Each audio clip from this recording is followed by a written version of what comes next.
was the policy of keeping Africans in their place, which by 1965 made Rhodesia illegal in the eyes of the world. I don't believe in black majority rule ever in Rhodesia, not in 1,000 years.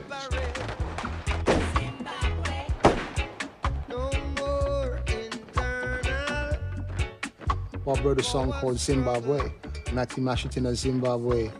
I and I liberate Zimbabwe. And when the song got to Zimbabwe, the freedom fighters embraced that as their anthem. They got their independence. Finally, they got their independence. And they sent representatives here to Jamaica to ask Bob to perform. They wanted him to come, and when they saw the cost, they said they couldn't afford it. And so Bob Marley used his own money and shipped equipment, I think from London, to Zimbabwe.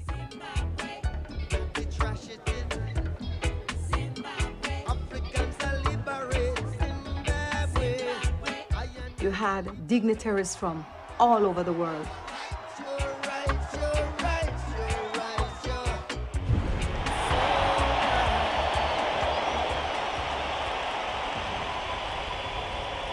I, Robert Gabriel Mugabe, do swear that I will well and truly serve Zimbabwe in the office of Minister of the Government.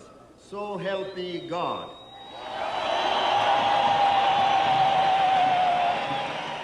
Midnight, the exact moment of independence. As Prince Charles, Governor Soames, and hundreds of visiting heads of government and VIPs from around the world watched, the new flag was raised, Robert Mugabe's government assumed power, and Zimbabwe was born.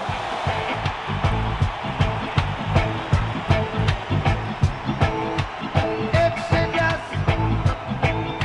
oh Lord, movement of the people.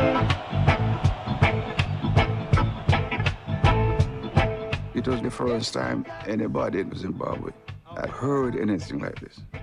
When the first song started, the 90,000 people outside who couldn't get in decided they'd come in. Men and people will fight you down when you see your light. Let me tell you, if you're not... It was the freedom fighters heard Bob Marley inside the stadium, and they are locked out, not being able to go in, and they just flattened the fence. So being there on stage, I remember I was the first person to smell something unusual. It was tear gas. There was this strange sensation that was burning our throats. And it felt as if we were gonna die. We didn't know what it was, and we felt that we were gonna leave Jamaica and come all the way to Zimbabwe to leave our kids and just die here. So, Britta, Marcy, and I, we ran off the stage, and the musicians were coming off one by one.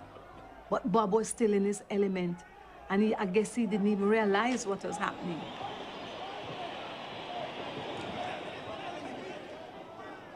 That just opened my eyes to know that this man was ready to go down with his people. Whatever the reason was, Bob didn't run nowhere. So when we got back on stage with Bob, this is what Bob said to us: "Now I know who are the true revolutionaries." Just come to break oppression, rule equality, yeah. Wipe away transgression, set the captives free, set the captives free now. Set the captives free, yeah. And I think that was one of his highlights of a dream for him. He was at home.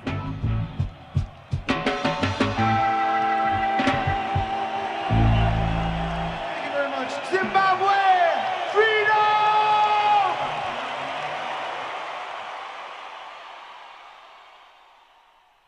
Did Bob want to reach a black audience in America? Oh, of course he did. Bob, until he died, he did. The last concert in New York was to try to get African-American R&B airplay in America. Bob had a cult following in America. And when you go to a Bob Marley concert, it was sold out, but it was white.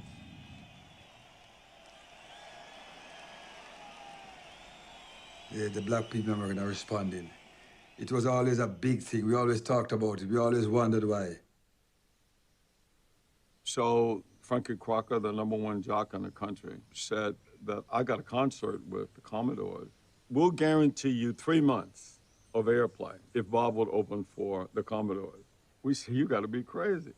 The Commodores should be opening the show for Bob Marley, not in reverse. I went back to Bob, and Bob said, no problem.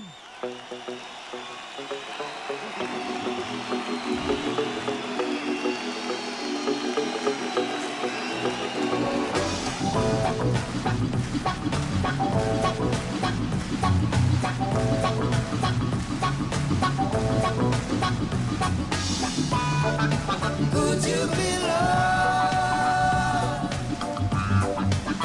and be loved? Could you be loved and be loved? Don't let them fool you.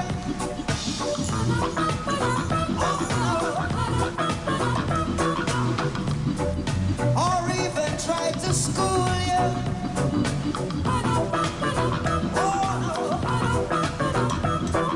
When we did the Madison Square Garden show, that night was history. It's not right. Love will never leave us alone. Every single one that was in the audience stood on their feet to acknowledge this man.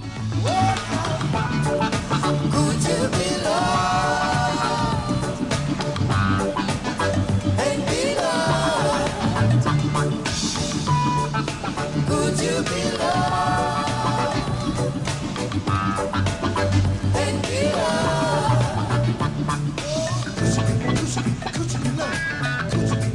I think the doors of America was open to Bob right there.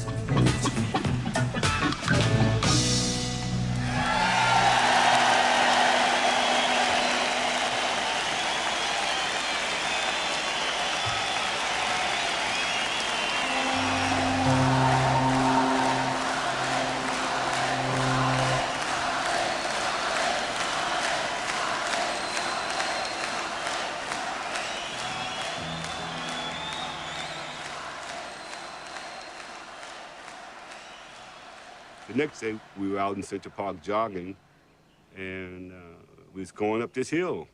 And all of a sudden, he stumbled, and he laid him down on the side of the trail, and he started shaking, and he had foaming at the mouth.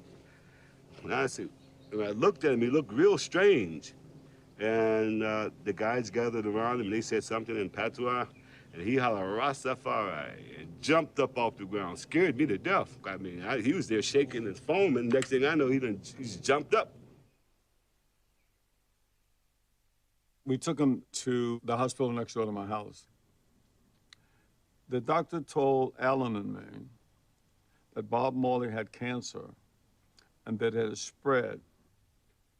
He had cancer all over his body. Lungs, brain, all over the place. It was incredible that he was able to keep working. But the doctor told us that we shouldn't do anything, that we should just let him stay on the concert tour, that he was so strong and powerful that one day he was going to walk out on stage and he was going to fall dead. But that he could not be treated and he could not be helped. How did he take the news? I mean, how... Bad. He took the news bad. I knew he'd had problem with his toe before that, but I'd forgotten about it. I think everybody seemed to have forgotten about it. Because if he'd been going to regular checkups, you know, he might be around today. But he just didn't go to his checkups? No.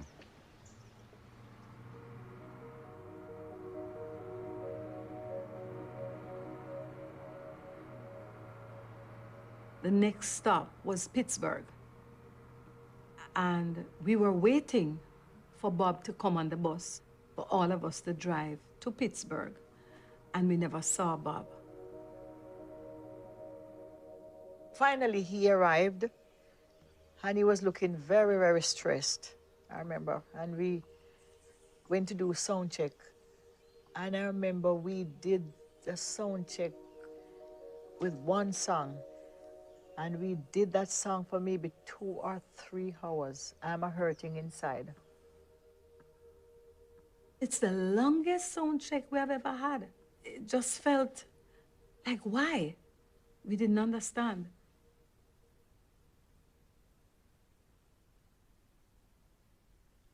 We had a meeting before the show, half an hour before the show, and we were told by Alan Cole that this was going to be our last concert. And of course, we were all like in shock. Before we went on stage, he said to me, I want you to stay pretty close in case anything should happen. So I'm saying to him, nothing's going to happen to you, man. Everything's going to be all right. But he said, stay close in case, just in case you got a seizure. I wanna love you, I wanna love and treat you right. He put on a show, but it wasn't the same. He didn't have the same energy. But the people kept him pumped up because there's so many people in the audience, and they were Bob, Bob. They called for an encore, and we are saying, Lord, I wonder if we can do it. And he went out and he did the encore. He did about 4 songs. And they called for another encore. And I'm saying, Jesus, I wonder if he's going to fall out on this one. But he did it. He did it. And that was the last time we performed on stage together.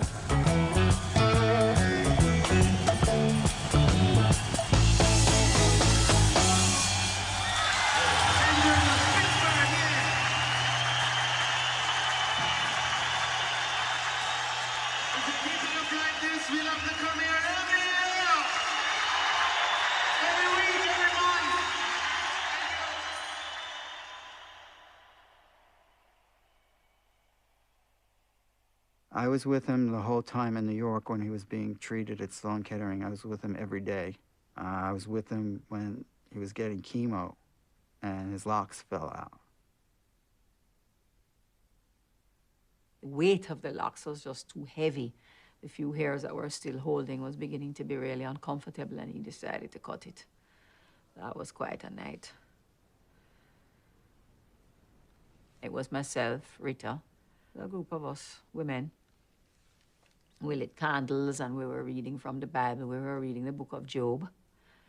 And God. I said to him, "You're going for the rude boy look." And he laughed. It was funny, but it was really, really sad. The saddest thing I can ever remember. That was the first time I saw him, like, without his hair, you know, and he looked like so tiny.